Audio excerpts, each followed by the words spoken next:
There's certain rights that some young kids don't have, like where they want to be, where they want to go, what they want to do. I think children should have the right to have an opinion. They should let them experience things by themselves a lot. I think all of them are important, but right to education, the right to have a house, clothes, food. To speak as long as it's a nice thing, to do kind of what you want to do when you do, lots of other things as well. The right to be in a loving home, because there's no point in you having shelter if you're not loved, then you'll kind of turn up messed up. But if you don't have that much shelter but you're loved, you won't turn up messed up.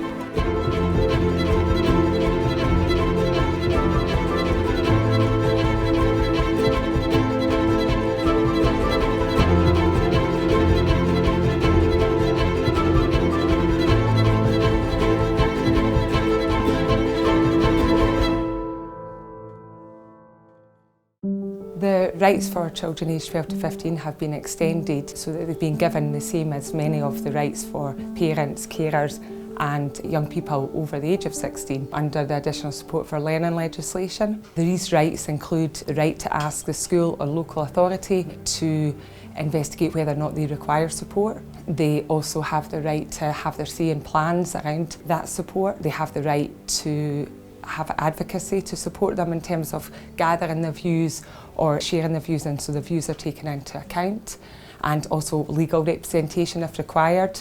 And they also have the right to be actively involved in resolving disagreements around their support. The 2016 legislation is really important because it further enhances children and young people's ability to access the Additional Support Needs Tribunal. In Scotland, for a very long time, children and young people have been able to instruct solicitors and get involved in legal proceedings if they were competent to do so, and solicitors made that assessment, but haven't had that same ability in relation to Additional Support Needs Tribunals, which actually make some very important decisions around children's lives and education. And so the extension of the ability for 12 to 15-year-olds to directly apply to tribunals is a really important way of further recognising their right to be involved in decisions which affect them and to have their voices heard. The important thing, first of all, to say about the tribunal is that it is independent. It's a judicial body. It has nothing to do with the education authorities, with health, social work or any other agency.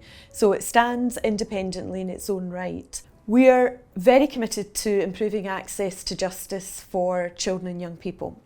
And it's been my experience through listening to children that access to justice needs to be visible. It's more than just speaking. And what we've done over the past year is we have developed a new website called Needs to Learn, and it's specifically designed for use by 12 to 15-year-olds. And we've also been developing new hearing facilities in the Glasgow Tribunal Centre. And these hearing facilities have very much been designed by children and for children. And the tribunal hears two different types of appeals. It hears references in relation to the Additional Support for Learning legislation, and it hears claims in connection with the Equality Act.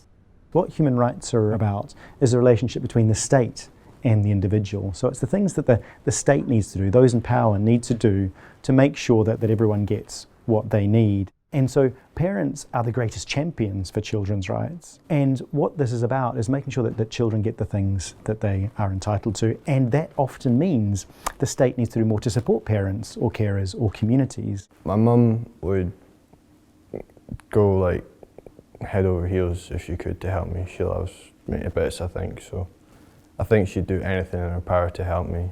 So I've got that support down really well.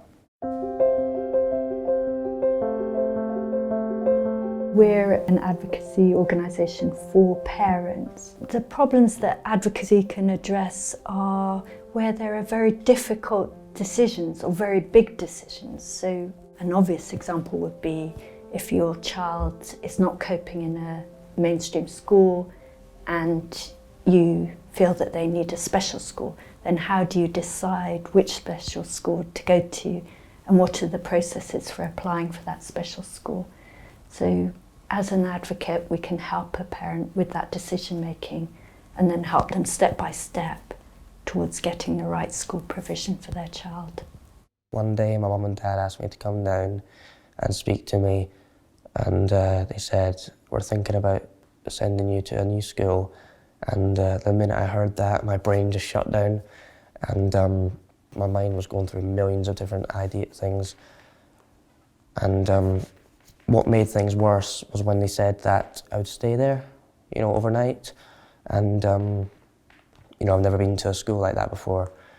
And I felt like I wasn't getting support I needed when I first came here. But again, as time went on, I started to fit in. So I started to think, this is actually a really good place for me. I'm starting to make it feel like home. I came in I think it was 2 visits I came in. But for them to actually get me in here, they had to drag me in. And since then, they basically can't get rid of me.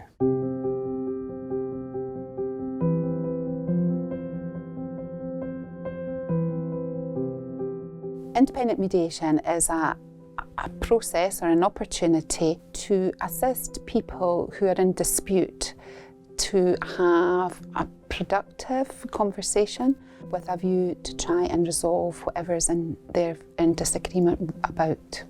Well, it's an important process because it allows people that are in dispute or conflict to come together, and it promotes collaboration really between schools, parents, children and local authorities. In the same way that there's great variations in relation to other services that they provide and offer, we find also there's great discrepancies in relation to the level of advocacy support. As a result of that, we've engaged with partners in advocacy to provide independent advocacy for those young people who are struggling to find that elsewhere. And again, it has been our experience that the involvement of that truly independent advocacy service has been very beneficial in securing positive outcomes.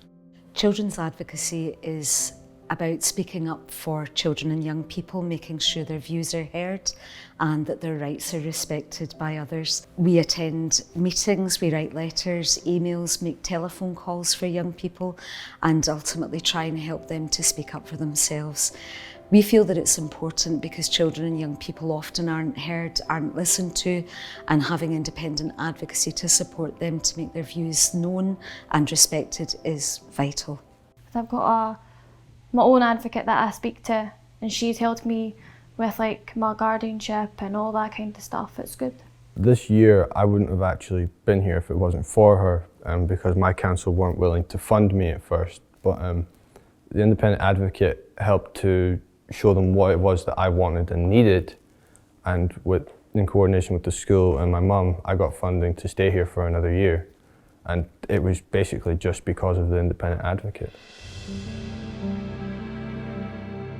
So one of the things that children have told us about in sessions that we run in schools is how important it is for them to trust members of staff, to be able to then go and speak to them if they're having problems at school that they feel that they need extra support with. And it's been really nice to create that space within a school environment to talk about those things. And the feedback we've had from children has been really positive, that they've really enjoyed having the opportunity to talk about how they feel about things and have their voice heard. I think it's been really important for them to be listened to as well, and have the space and the time to share their opinions, share their ideas and share the direction that they want their education to go in. And that has been a common theme, is they want to be listened to and they want to be taken seriously.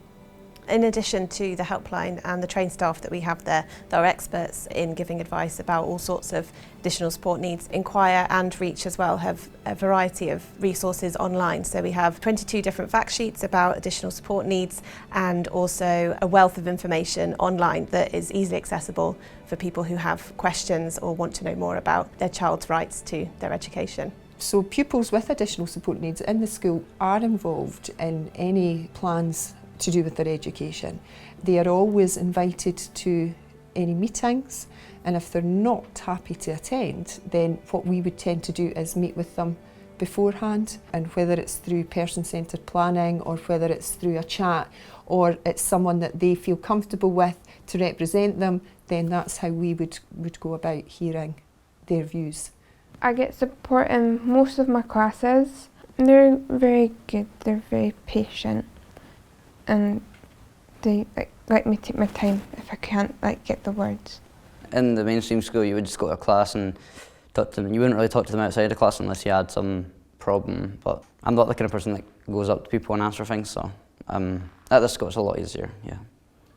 We asked for a washing machine so we could do our own washing instead of sending it down. We got that. We asked for a tumble dryer, but we didn't get one. When I first came to Teams, I was a very, very shy person. I had very complex needs, and staff at Teams have helped me with my anxiety, they've helped me with my anger and to build up my confidence. I think there's a number of changes that we need to make to further respect children's rights, to make sure that we're respecting a child's right to have a say in decisions that affect them. So any child who's able to demonstrate that they understand the nature of the decision being made about them should have the ability to access the decision makers and have their voice heard, and they should be supported in doing that as well. We feel the way to overcome this is to inform education authorities more about the rights of children and young people. Our partners at Children in Scotland, who are undertaking the Children's Views part of the service, plan to do that with each education authority across Scotland. So what we would like to see is education authorities understanding that these are rights and not just wishes of children and young people. There's a review of the PSE curriculum across Scotland being undertaken, and we would see this as becoming part of that ongoing PSE curriculum, particularly in the secondary schools.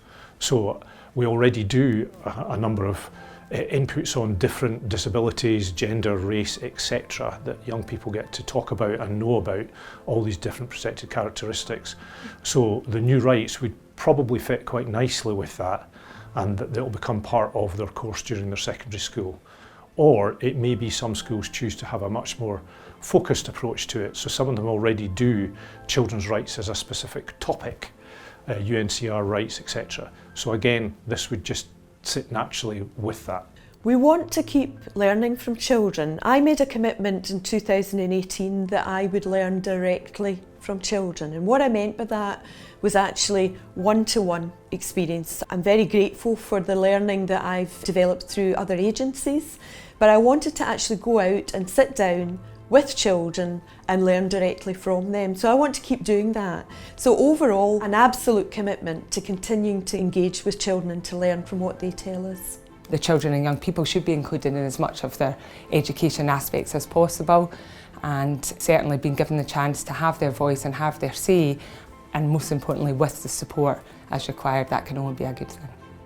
I think that we're still in fairly early days with regards to this legislation. The children and young people that we have been out to speak with in schools around Scotland certainly know that they have rights, and they know about a lot of their rights that are set out in the UN Convention on the Rights of the Child, but maybe don't know so much about the rights in this legislation. But that's not a huge surprise because it is still quite early days, and there's a lot of work to make sure that we are informing not just children but parents and practitioners as well, so that everybody knows about these rights.